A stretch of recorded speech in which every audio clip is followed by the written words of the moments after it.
We shall get started. So for those of you who are not familiar with me, my name is David Nolan. I am Assistant Professor of Sport and Exercise Science here in DCU in the School of Health and Human Performance. And I am the Programme Chair for our undergraduate degree in Sport Science and Health. And then I'm also one of the co-directors of the Irish SNC network. So it's great to be able to get on and have a chat and present to the members every once in a while then as well.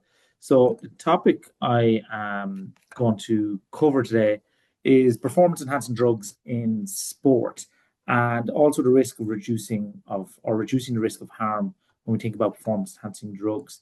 And I suppose the reasoning behind me wanting to cover this topic today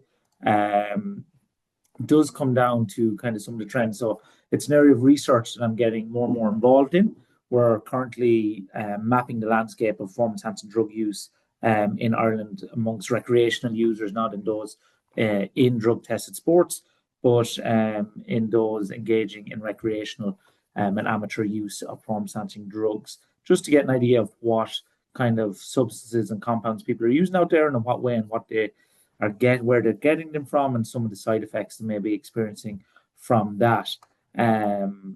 So we are working on that at the moment because it's been mapped in the UK and other jurisdictions, but we don't really have much of an idea what is going on in an Irish context. And why I think it's probably a bit more pertinent at the moment is the discussion of the enhanced games that's taking place in May in the States, where athletes are openly using performance-enhancing drugs and it's being actively promoted. But I think some people are potentially missing the mark then here of what the reason or kind of some of the, what should I say, the ulterior motives are behind the enhanced games. Because if you go onto the enhanced games website, you see that you can purchase testosterone and other performance-enhancing drugs through the website on a subscription basis. So enhanced is really using the enhanced games as a marketing kind of smokescreen in order to become a large-scale performance-enhancing drug salesperson or distributor, I should say.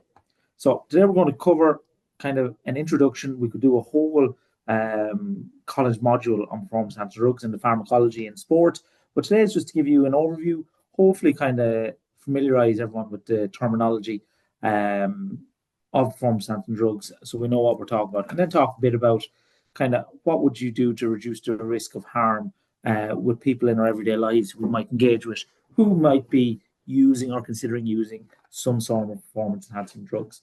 So I suppose the first question we have, or first thing we need to understand, we have to define what are performance-enhancing drugs. So PEDs, or what we call them now, IPEDs, image and performance-enhancing drugs, because people are not using them only for performance, but especially a lot of the motivation around the use of these drugs and these compounds is to improve people's image. So IPEDs, image and performance-enhancing drugs, it's an umbrella term. It encompasses hundreds, if not thousands, of substances that have different actions and different effects. So the ones that we're probably all most familiar with would be anabolic agents, would be our anabolic steroids. But then also when we look at what are image and performance-enhancing drugs, it also includes stimulants, hormone modulators, diuretics, masking agents, narcotics, and other ones that are banned in specific areas or specific sports, such as beta blockers in golf and archery and stuff are banned there, where they may not be banned in other contexts. So that's kind of what we need to remember, that image and performance-enhancing drugs is an umbrella term for a wide range of substances.